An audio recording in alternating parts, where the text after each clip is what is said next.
Hello everyone, मेरा नाम है लव गुप्ता और आज इस वीडियो में हम देख रहे हैं soil and water conservation engineering.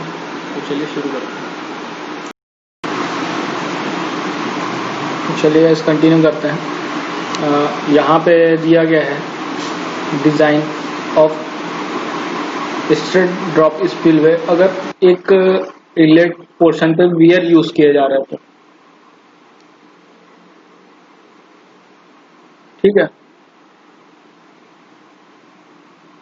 A drop structure with inlet as weir, तो उस कंडीशन में एक स्ट्रेट ड्रॉप स्पिलवे का जो डिज़ाइन है वो कैसे किया जाएगा। तो फर्स्ट पॉइंट है इसके अंदर में computation of peak run off. Q calculate करेंगे, Q is equal to C I A by 36 metre cube पर सेकेंड में अपने को जो है डिस्चार्ज मिल जाएगा। देन नेक्स्ट है computation of length and depth of weir. It is performed on the basis of peak runoff estimated. The weir is used as the inlet of drop spillway, straight drop spillway, for computation of L, length of weir, H, depth of weir. The following steps are followed. तो ये इस image में देख लेते हैं। ये section दिया हुआ है, यहाँ पे टॉप विंग वॉल है, एप्रॉन है, हेड वॉल एक्सटेंशन है। हेड वॉल की जगह पे यहाँ पे ओपनिंग दी जाएगी वियर की। तो ये सारी चीज़ें हम लोग पहले ही देख चुके हैं। देन ये साइड व्यू है, सॉरी फ्रंट व्यू है, ये वाला है side view straight drop spillway. तो जब भी कभी एग्जाम में डिज़ाइन आता है किसी भी स्ट्रक्चर का, तो फिगर आप लोगों को ज़रूर बनाना है, ये ध्यान रखिएगा, क्योंकि फिगर जो है वो काफ़ी इफेक्टिव रहते हैं किसी भी चीज़ को एक्सप्लेन करने के लिए। तो फर्स्ट पॉइंट है यहाँ पे select an arbitrary values of L and substitute in the following formula to compute the value of H. तो कोई सी भी एक एडिक्वेट वैल्यू लेनी है एल की, उसको पुट करना है इस फॉर्मूले में और एच की वैल्यू हमको कैलकुलेट करनी है। यहाँ से Q is peak discharge, F is the net drop from the top of transverse sill to the crest. In the formula, the value of Q is known, L and H are unknown. To determine L and H value, a set of L and H combination to suit the discharge Q is preferred. तो L और H जो है वो unknown है, लेकिन इस फॉर्मूले से H कैलकुलेट करना है। तो एक L की वैल्यू पुट करते हैं, उसके बाद मतलब ये ट्रायल एंड एरर के बेसिस पे वर्क करता है। तो बहुत सारे जो कॉम्बिनेशन होते हैं L और H के, उसको पुट करके वहाँ पे हम कैलकुलेट करते हैं किसी एक की वैल्यू जो स्पेसिफिक है। Compute L by H ratio for each set of L and H combinations. Third है compute H by F ratio for each set of L and H combinations. Then fourth है select the combination of L and H which H by F ratio is less than 0.5. In this way, the values of L and H are determined.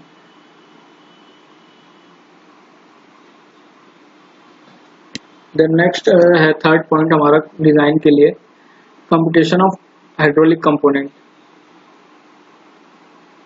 Then first point है इसके अंदर में minimum length of head wall extension E which is calculated by this formula E is equal to bracket में 3H plus 0.6 और 1.5 F। तो कोई सा भी फॉर्मूला यहाँ पे यूज़ कर सकते हैं, जो कि अगर न्यूमेरिकल के रिस्पेक्ट में देखा जाए तो जो वैल्यू हमको दिया रहेगा उस वैल्यू को यूज़ करके कैलकुलेट कर लेंगे। देन नेक्स्ट है length of apron LB, denote किया जाता है LB से। फॉर्मूला है LB is equal to F into 2.28 H by F plus 0.52। Then next है height of wing wall and side wall at the junction J। तो ये J से denote करते हैं, फॉर्मूला है 2H या फिर F plus H plus S minus LB प्लस 0.10 बाई 2। ये हो गया। The highest value is taken as the height of wing wall and side wall at the junction. तो यहाँ पे इन दोनों फॉर्मूले को वैल्यू से कैलकुलेट करना और जो हाईएस्ट रहेगा उसको कंसीडर किया जाएगा as J। Then fourth point है height of transverse sill is given by HT is equal to H by 3। Height of longitudinal sail S is given by S is equal to h by 4. 6th point है the parameter m and k as shown in figure are calculated by the following equation. M is equal to 2 into f plus 1.33 h minus j और k calculate करते हैं k is equal to l by plus 0.1 minus m. Then next है apron thickness. 4th point design के लिए the apron thickness is decided on the basis of overall height f and material used for its construction. If apron is to be constructed using cement concrete material then the thickness can have from the table. तो यहाँ पे table दिया हुआ है apron thickness के as function of f, overall fall f. तो different falls के लिए apron thickness different यहाँ पे दिया हुआ है. overall fall 0.5 से 0.75 है तो apron thickness 20 है. वैसे ही 2 है 2 से 2.25 है तो apron thickness 30 है. तो यहाँ पे सारी वैल्यूज आप लोग मेमोराइज कर लीजिएगा. देन नेक्स्ट है wall thickness. The minimum top width of head wall, side wall, wing wall, head wall extension are given as head wall 0.45 metre. तो यहाँ पे wall thickness दिया हुआ है. टॉप से जो थिकनेस जो मेजर करते हैं हेड वॉल का, साइड वॉल का, विंग वॉल का, तो है हेड वॉल का 0.45 मीटर, साइड वॉल का 0.30, विंग वॉल का 0.30. The base width of above component is dependent on the height of head wall. The base width of head wall, side wall, wing wall, head wall extension for different height of wall constructed with masonry structure are cited in the table. Base width of different wall of straight drop spillway. If फिर से मैं दोबारा बोल रहा हूँ, if weir is used as inlet. कहीं पे भी कंफ्यूज नहीं होना है क्वेश्चन में आप लोगों को, क्योंकि सारी चीजें मैं क्लियर करता हुआ चल रहा हूँ. कौन से स्ट्रक्चर का डिजाइन, कैसे टाइप का डिजाइन, कहाँ पे लिखना है, कौन से क्वेश्चन में लिखना है डिजाइन जो है, ये आप लोग क्लियर कट कर लीजिएगा कि कौन सा डिजाइन किसके लिए है और कौन से स्ट्रक्चर के लिए कैसा कंडीशन है, किस टाइप का उसमें जो है रिक्वायरमेंट्स है, तो कौन सा डिजाइन यूज करेंगे. तो ये चीजें आप लोग क्लियर रखिएगा.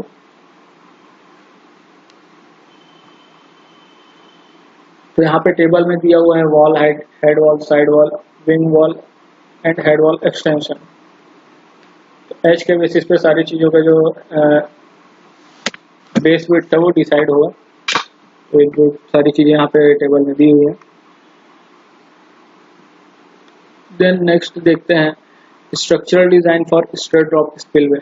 मतलब डिफरेंट जो फेलियर्स हो सकते हैं किसी भी कारण से, आप कुछ 5 पॉइंट्स दिए हुए हैं फेलियर के, उनके बेसिस पे स्ट्रक्चरल डिजाइन कैसे किया जाता है. स्ट्रक्चरल डिजाइन में फेलियर को चेक किया जाता है 5 पॉइंट्स के अंडर, तो फेलियर ना हो. तो यहाँ पे the stability of any hydraulic structure depend on the construction material used. Reinforced concrete, brick and masonry are the most common material used for the construction.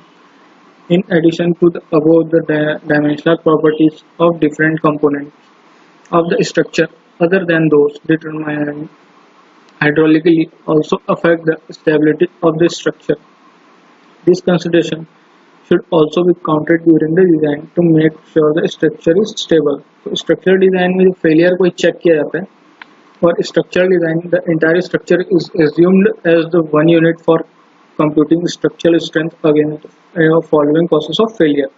तो 5 causes हो सकती हैं structural failure की. ये यहाँ पे स्पेसिफिकली स्ट्रेट ड्रॉप स्पिलवे की बात की जा रही है. सभी स्ट्रक्चर्स में फेलियर हो सकता है, तो उसको बाद में देखते हैं उनके बारे में. फर्स्ट है ओवरटर्निंग, सेकंड है स्लाइडिंग, थर्ड है टेंशन, फोर्थ है कंप्रेशन, फिफ्थ है पाइपिंग. ये 5 फेलियर्स के रीजन हो सकते हैं मेनली. फर्स्ट यहाँ पे देखते हैं check against overturning. The structure should be safe against overturning about the toe. It is predicted by the following computing a factor known as overturning factor, FSO से denote किया जाता है, which is defined as the ratio of restoring moment RM to the turning moment TM. तो FSO को denote किया जाता है summation of RM by summation of TM. Total ये फोर्स रखना है टर्निंग के लिए, ओवर टर्निंग के लिए, किसी भी स्ट्रक्चर के लिए, restoring movement and turning movement. If the value of factor of safety against overturning FSO is more than 1.2 for concrete, then the structure is assumed to be safe. Then next, check against sliding. Any structure may fail due to sliding when horizontal forces acting on the structure are greater than the resisting force. The resisting forces are constant. There are mainly two types of forces. One is frictional resistance of the foundation and the other is cohesion force of soil and foundation. The sum of all horizontal forces should always be less than the resisting force of the structure for making the structure safe against sliding. इसको denote किया जाता है summation H से, structure against sliding से, sorry summation of all forces summation H से denote किया जाता है. और ऑल जो फोर्सेस हैं हॉरिजॉन्टल फोर्सेस वो कम है resisting force of the structure से, तो स्ट्रक्चर जो सेफ कंसीडर किया जाता है. तो यहाँ पे इसको चेक करते हैं, चेक अगेंस्ट स्लाइडिंग को. Summation H is always less than F into summation V plus CA. F है coefficient of friction, tan theta of the soil, theta है angle of repose of soil, summation V है total vertical forces, C है cohesion force of the foundation material, A है area of plane sliding. To ensure the safety of the structure against sliding, the value of sum of all resisting forces must be equal to 1.5 times of the sum of forces. That is F summation V plus CA is equal to 1.5 summation H. In case it is not satisfied, then the cut-off wall and the toy wall should be constructed for a greater depth. This develops more cohesive force. In addition, the base structure should also be constructed uneven to increase the frictional resistance of the structure. तो factor of safety against sliding का formula है FSS is equal to summation H by summation V minus U. तो ये तो formula है जो कि यहाँ पे मेमोराइज करनी है. यहाँ पे समेशन H है sum of all horizontal forces, FSS है factor of safety against sliding, summation V है sum of all vertical forces, U है uplift force. The value of factor of safety against sliding should not exceed 0.1 and 0.75 in case of concrete and masonry structure. तो factor of safety against sliding जो है वो 0.85 concrete के लिए और 0.75 masonry structure के लिए होता है, उससे ज़्यादा नहीं होनी चाहिए. Then next है check against piping. The piping type failure in hydraulic structure take place due to removal of material from the foundation by flow of seepage water. Conceptually, there are two basic thoughts about piping phenomena, in which one is concerned with the flow of water through foundation and other is related to the line of creep.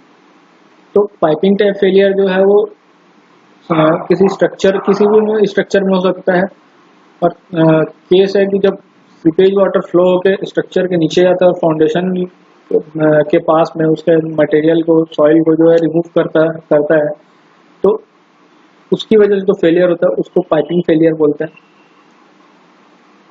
अब generally यहाँ पे दो basic thoughts हैं या फिर जो basic reason है piping failure के.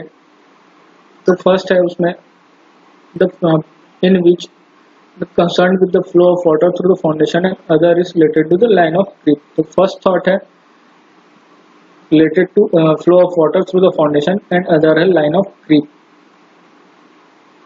The line of creep is contact surface between the structure and the soil at the base of the foundation. Okay. After an intensive investigation, it has been reported that the most hydraulic structure are failed due to piping. तो ये चीज़ बहुत common है piping के कारण जो failure होता है किसी स्ट्रक्चर का. The value of safe weighted creep ratio CW of different soil type can be calculated using the formula and can we have an idea about the failure of structure due to piping. Structure of failure due to piping को generally जो है denote किया या calculate किया जाता है creep ratio से CW से। इसके लिए फॉर्मूला है CW is equal to summation of LH plus 2 summation LV divided by 3H।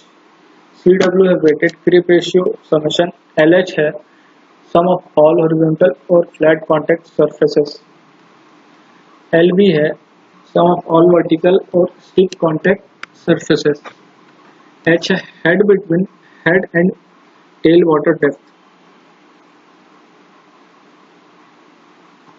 The recommended value of creep ratio for different types of material also given in table 5.3। ऊपर यहाँ पे देख सकते हैं आप नीचे में। The computed value of CW should always be either equal to or greater than the table value to have stable structure। By the way, if does not satisfy, the depth of cutoff for toe wall should be suitably increased। तो यहाँ पे इस table में CW की value दी हुई है कि structure को अगर ये वाला मटेरियल यूज कर रहे हैं यहाँ से तो CW की वैल्यू इतनी होनी चाहिए, अगर नहीं है इतनी should be always either equal to और ग्रेटर देन। तो या तो 5 होनी चाहिए, जैसे ग्रेवल यूज कर रहे हैं तो 5 होनी चाहिए या उससे ज़्यादा होनी चाहिए, तो स्ट्रक्चर जो है पाइपिंग के अगेंस्ट में सेफ रहेगा। तो ऐसे कई सारे स्ट्रक्चर्स दिए हुए हैं और उनके लिए वैल्यू ऑफ CW दिया हुआ है। लाइक फॉर्म क्ले यूज कर रहे हैं तो CW की वैल्यू 2.3 होनी चाहिए या फिर उससे ज़्यादा होनी चाहिए। Then next is check against tension। When the structure is constructed with the brick or stone masonries, then it should be ensured that no tension should be developed at the base of head wall, as the material are not capable to bear the tensile strength. This is achieved by passing the resultant force again acting on the head wall through middle third of the base of the structure. The position of resultant force can be calculated by using the formula। Check against tension के लिए formula है Z is equal to summation of M by summation V। Z position at which resultant force is acting, that is horizontal distance measured from the wall to the point of action of vertical force। तो जिस point पे resultant force work करेगा उस point को Z consider किया जाता है। और समेशन M है sum of all horizontal forces, summation V है sum of all vertical forces. Then intensity मतलब आप लोगों ने पिछले क्लासेस में या फिर थर्मोडायनेमिक्स या जो स्ट्रेंथ ऑफ मटेरियल है उसमें फॉर्म टॉम ये सारे स्ट्रक्चर सब्जेक्ट्स हैं उसमें पढ़ा होगा सेंटर ऑफ ग्रेविटी के बारे में। तो उसी से रिलेटेड है eccentricity E is equal to d/2 minus Z। It should not be more than d/6 in which d is the base length. यहाँ पे फिगर के बारे में जो सभी जो पॉइंट्स है Z है M है E है V है उनके बारे में यहाँ पे डिटेल हुआ फिगर में जो कौन कौन सी चीज़ें क्या हो सकती हैं। Then next check for compression है check against compression. It is performed to determine the direction of resultant force acting on the structure। It is satisfied in the condition when the resultant force of all horizontal and vertical forces acting on the structure vertically downward, that is in compressive nature।